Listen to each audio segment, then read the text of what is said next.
Hi there, I'm Joey. I'm Jacob. And we are watching Star Trek for the first time. Last time on Star Trek, we met Kirk's brother, and then swiftly forgot about him. And we finished Star Trek, and then the original rest series. Of his family. Yes. And we finished Star Trek, the original series, Season 1. It was a great ride. Yeah, really great ride. I had a fun time. Yeah, today we are starting Star Trek Season 2 with an episode that you already know the name of for once. Yes. We are watching Amok Time. And I'm pretty sure this will be the last time you ever say I already know the title. Yes. I should have had you introduce it now that I think about it. But it's too late now. Too late now. Yeah. We're about to watch Amok Time. It's very exciting. I know only that this episode is just fucking ridiculous. I also remember you told me it's something about Spock, but beyond that, Spock, I don't know. As my friend described it to me, it's like Star Trek fanfiction for the first time. So, like, I don't know. I don't know what it is. I'm excited. Let's see what happens. We're about to get into post-episode thoughts in a second. Be sure to join us then. We are about to watch Amok Time. Well, for the first time in a long time watching Star Trek, yes. I am at a loss for words. No, you know what I have to say? What? I have to say live long and prosper. Yes, for the first time ever. Live long and prosper, and we get the little hand sign and everything. That's cool to see. Yeah, I was really wondering when that came in. Yeah, but here it is. I guess actually before we get into our proper discussion though, this episode appears on 3 of our Wikipedia lists. That's not a shocker in the slightest. Appears at number 9 on the Newsweek list. Okay. Number 7 on Hollywood.com. All and right. number 5 on Entertainment Weekly. Huh. Which I find interesting because Entertainment Weekly is the oldest list there. That's from like the mid-90s. And so that was like prime... like Next Generation, DS9 and all that, So this just held up with contemporary shows. Yeah. But what a weird fucking episode. Oh, God, in the best way possible. Like I didn't know what to expect, but I think, like, I kind of wish we were almost filming our reactions to this. Because, like, the slow realization of what Spock was alluding to and why he was acting so weird was probably our best, like, one of our best moments watching this show. Oh, yeah. Time. Because it was so interesting to watch that process be explained to the audience of the 60s. Mm-hmm. That's the key. Yeah. It's, oh my god, it was fascinating. So this is an episode all about delving into Spock as not as a person, but a Vulcan. As a Vulcan, as a species on the planet Vulcan. I'm not getting into that tangent, but have we mentioned that in the videos before? What? That we were always kind of bothered by the fact that that occasionally they'll call him a Vulcan, occasionally they'll call him a Vulcanian. Well, we've come to the conclusion. We could be totally wrong. We could be totally wrong, but we've independently come to the conclusion that, like, when he's not referred to as a Vulcan, it's like what you refer to as like a half Vulcan. Yeah, like a Vulcan. Yeah. So, but yeah, I don't know. That's just weird. Anyway, so as a Vulcan, so the home planet is called Vulcan as well, though. So whatever. Why not? Also, this is season 2 now. We have a new intro. Let's talk about that briefly. New arrangement to the music, which is really nice, and actually just the music in general. I wanted to comment on because the music felt very new and very different. Yeah, I liked it. There's this kind of cool, like almost like bass line sound to a lot of it, which I thought was pretty cool. I mean, it was a huge, like, atmospheric piece for the first third of the episode, as Kirk is trying to get to the bottom of why Spock is throwing pudding at the nurse. Yeah. Oh yeah, that's right. So we see Nurse Chapel here actually again, and actually we have a pretty stacked episode. I think the only like regular crew member we're missing here is Scotty. We mentioned Scotty. We mentioned him, but I don't recall seeing him. But yeah, it's Kirk, Spock, McCoy, Sulu, Uhura, Chapel shows up, and we meet for the first time ever a character that I only knew the name of before, Chekhov. Who I'm pretty sure is a regular in the same way that, like, you know, Uhura and Sulu are regulars. Right. You know? They'll be on the bridge more often than not, presumably. Yeah. But he seems fun. He's got a fun little accent. Yeah. That was my first comment about him. Yeah. But so Spock is acting weird. He's trying to take some time off. Trying to take some.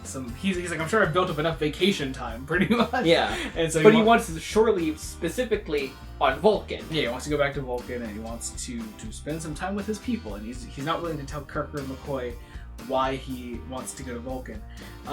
We do eventually find out Spock it has been repressing an urge for a while, specifically one in which he has to partake in the Vulcan mating ceremony, which is great. And that's why, like, we wish we were filming ourselves, and even just the audio. Yeah, just that scene of him and Kirk in Spock's quarters. Like, I loved that scene. But like, just slowly putting that together, I was like, is he? I forget what line it was on. There was a line that Spock said, and I was like, is he talking about sex? Is that what's happening? And you're like, is it a mating ritual? and then Spock was like, it's more biological. And we were like, yes, we're doing this. It's fucking here. It is so funny. It's so great.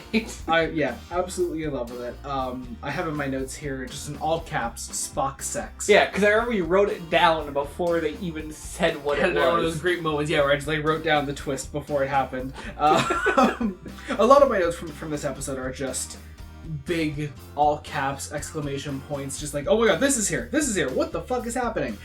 These notes might not make sense in like a week. No, but I'm really happy that I have them in front of me right now. I have just a selection of words here. Spock sex, Spock wife, bells, fight, Kirk dead. Just really fun little things. I was like, that's how I'm feeling right now. I don't have notes on how I feel about the episode. I just feel I can comment on what's happening in the episode. Yes. Interesting little subplot to the episode, though, is they're trying to go to this ceremony on a planet called Altair. Yeah.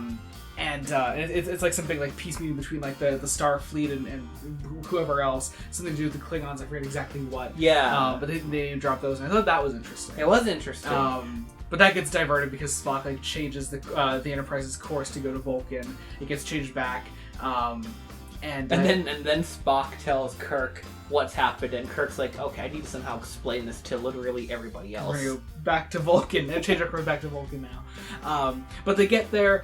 Actually, before that, there's a cool little scene actually where we kind of follow up on the thing from the Naked Time. Yeah, which is massively surprising. Yeah, Chapel talks to Spock. And again, we're just addressing the fact that they do actually have feelings for each other, which I find super interesting. It's just cool. It was just a really nice little scene. I really like that. But the highlight of the episode is of course the ceremony on Vulcan. Like, before we go down there, we meet T'Pring, who Spock, for literally just the sake of a cliffhanger line, he's like, "That's my wife," you know. And we get down the planet, we realize that she's not actually his wife. They're in an arranged marriage. Right. It's like they're betrothed, kinda. Yeah. Their minds are connected. That's the key. Yeah. So we meet T'Pring. We meet her side piece Ston, and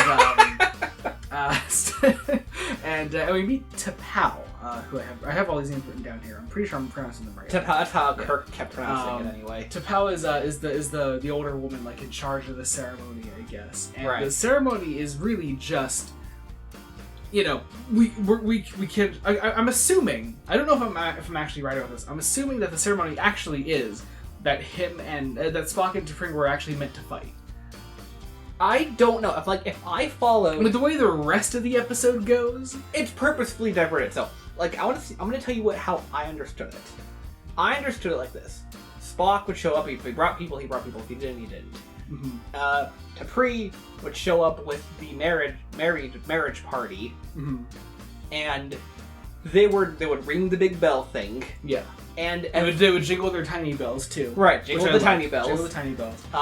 They would ring the big bell, jingle the small bells are jingly, and like their minds would be like blocked out or separated from their body, and they would do like the rest of the ceremony, I guess, which would involve sex, I guess. I'm guessing they would just fuck in front of everybody. I'm guessing. Like, that's kind of how it seems it would go. Right. I don't know. But what actually happens is T'Pring does not want to marry Spock. Right. This is revealed after the fight. So instead, she chooses a champion to fight Spock to win her. So she goes to choose her champion. She points at Kirk.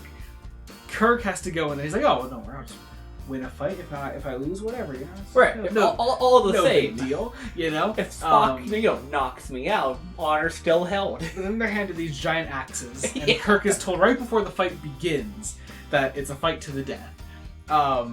And so Kirk has to partake in this fight. Spock gets a really good gashing on his shirt early on, actually, which is kind of fun. It's like the first move? Yeah, pretty much. And it's actually a decent little fight. I like it. Choreographed well. Yeah. Shot We caught out the twist though, like pretty much like when it happened. McCoy goes to help Kirk because of the thin atmosphere, I guess.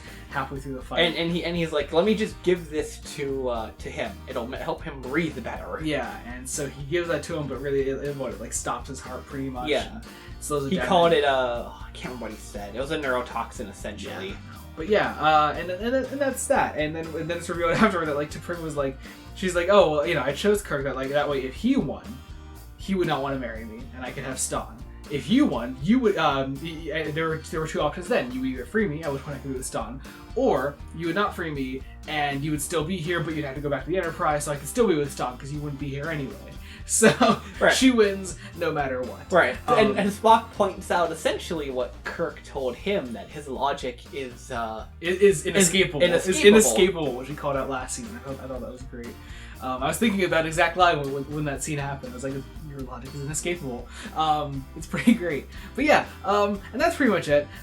We're ending a lot more episodes anymore on the whole, like, just getting a dig in at Spock. Like, hey, most people would have had a pretty emotional reaction to that. Am I right? Yeah, Spock comes up and he's like, and he goes to McCoy. He's like, all right, do this, and I will be then jailed because I killed my captain. And then we get usually the little music cue at the end that signifies that something silly has happened in TOS. Dun, dun, dun, dun, dun, dun. Yeah. It's just funny.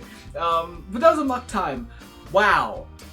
Just... The title does not give much to what actually happened in the episode. Right. It almost sounds like we're doing another time travel episode. I guess. Like, just the title. Yeah. You know? Yeah. But the content... I mean, we didn't really expect anything else. We didn't really expect, like, a time travel episode going in, right? No. Because we knew that this episode had a reputation. Yeah. So. Like, if... I'm just saying, like, if I was watching this when it first came out, I would have been one of my thoughts. Yeah. But yeah, I guess that was Amok time. Nothing else really to add here for me. What a start to the season. I am so excited to see where we go from here. If that's the beginning, I must know how it continues. Indeed, yeah. So be sure to join us next week when we continue Star Trek The Original Series. Until then, this has been Joey Morgan. I'm Jacob. And goodbye.